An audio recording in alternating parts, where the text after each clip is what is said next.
Previously on Smart Mobility Today, we covered stories about hydrogen trucks, solar-powered planes, water on the moon, and transit options for people with disabilities.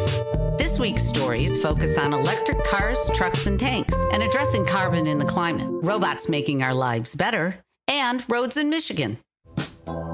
You've got something to say, and we can help you say it. Detroit Media Productions is here for your audio, photography, and video needs. DetroitMediaProductions.com.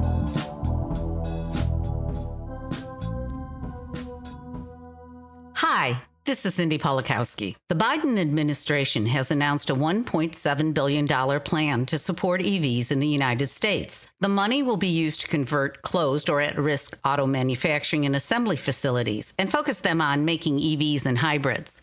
The move during an election year is an effort to combat industry threats from China. The administration's focus included a quadrupling of tariffs on EVs from China earlier this year. Plans selected for the funding are part of the president's Inflation Reduction Act. If EVs become even more common, careers fixing them become a reality. A first-of-its-kind program in California will teach students EV tech. In a state with the goal of having 5 million EVs on the road this decade, the training is an effort to make sure there are enough people with high-tech skills to repair and maintain them. And beyond the vehicles, the growth in charging station means that fixing broken stations is just as critical. The co-founder of Charger Help, Everett Ellis, said that, quote, "We are at the beginning of this electrification revolution, so we have to build the workforce. We have to train people." The company repairs and maintains EV charging stations across the country.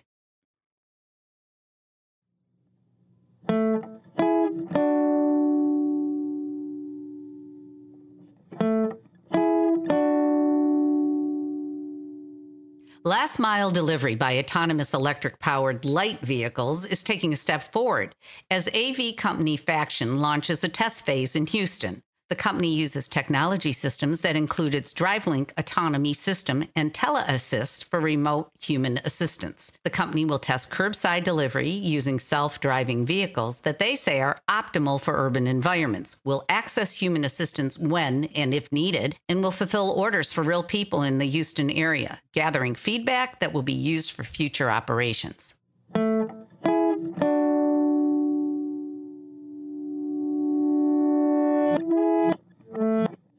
Thanks to companies like Kodiak Robotics, cutting-edge autonomous driving tech is going to change the trucking industry as we know it. The technology aside, some ask if people, specifically the people in the little cars on the same highway as the big trucks, are ready for 80,000-pound trucks traveling on highways with no human drivers behind the wheel. Kodiak's technology, called Kodiak Driver, employs artificial intelligence that uses cameras, LiDAR, and radar to create a 360-degree view of its surroundings. It means that these trucks are never distracted and are always calculating the safest next actions.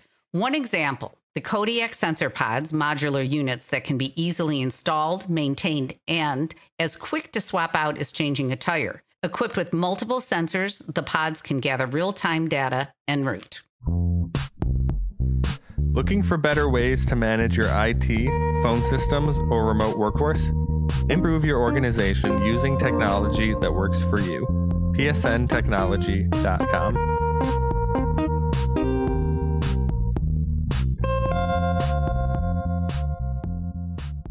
Scientists at the Woods Hole Oceanographic Institution have applied for a federal permit to conduct experiments in the waters off Cape Cod. They want to find out if altering the ocean's chemistry can help slow climate change by pulling CO2 out of the air. The scientists want to put 6,600 gallons of sodium hydroxide in the ocean 10 miles south of Martha's Vineyard. The experiment is supposed to temporarily increase that patch of water's ability to absorb carbon dioxide from the air, and at the same time look for any effects on the ocean's ecosystem. The chemical will likely be detectable in an area a couple of miles in diameter and should dissipate within 5 days. The plan is opposed by the commercial fishing industry and some environmentalists. If approved and successful, a larger trial is planned for next year in the Gulf of Maine.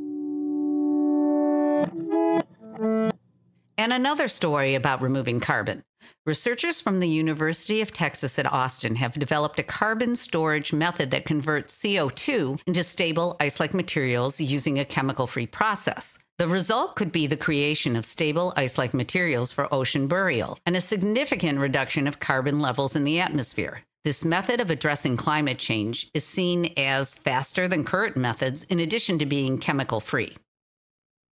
From the BBC, 2 stories about robots and their impact on human health and well-being. A woman paralyzed from the chest down could not get an accurate mammogram because she could not get into the correct position for the X-ray machine. Diagnosed with breast cancer a few months later, Jane Hudson focused on fixing the issue and worked with scientists in New York to develop robotic technology that would assist people with mobility issues receive accurate breast screenings. The robotic arm currently being developed by scientists at the University of York will support the patient's upper body weight, making the proper test possible. And also in the UK, a student was missing about half of his class time after the diagnosis of a rare form of cancer in December. Today, the 12-year-old attends school through an interactive avatar and audio-visual robot called A.V. Howard. He attends lessons from home or hospital by sending A.V. Howard his electronic double in his place. A.V. Howard sits on his desk, can be carried from class to class by his friends, and even wears a school tie.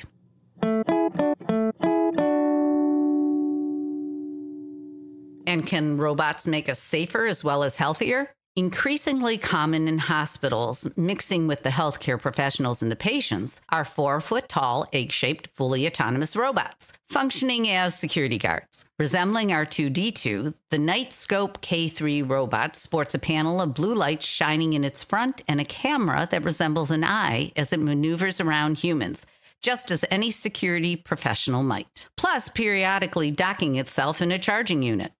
These robots, essentially mobile security cameras, have become more common in malls, parking lots, government facilities, sports stadiums, and hospitals, all of which have their own unique threats balanced against demands for open-door accessibility. We will be right back. All right, ready. All right, I'm ready. No, that's fine. Right. All right, I'm ready. More water. I'm going to water. I know. But I can give it a go. Presenting. Too many. I did. Hey, I shut put the door. a pee in. It makes no sense. Okay.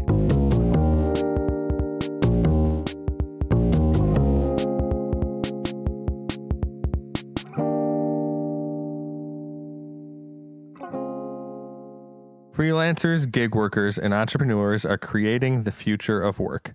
Subscribe to our weekly newsletter at workshifter.com and follow us at Workshifter on social media.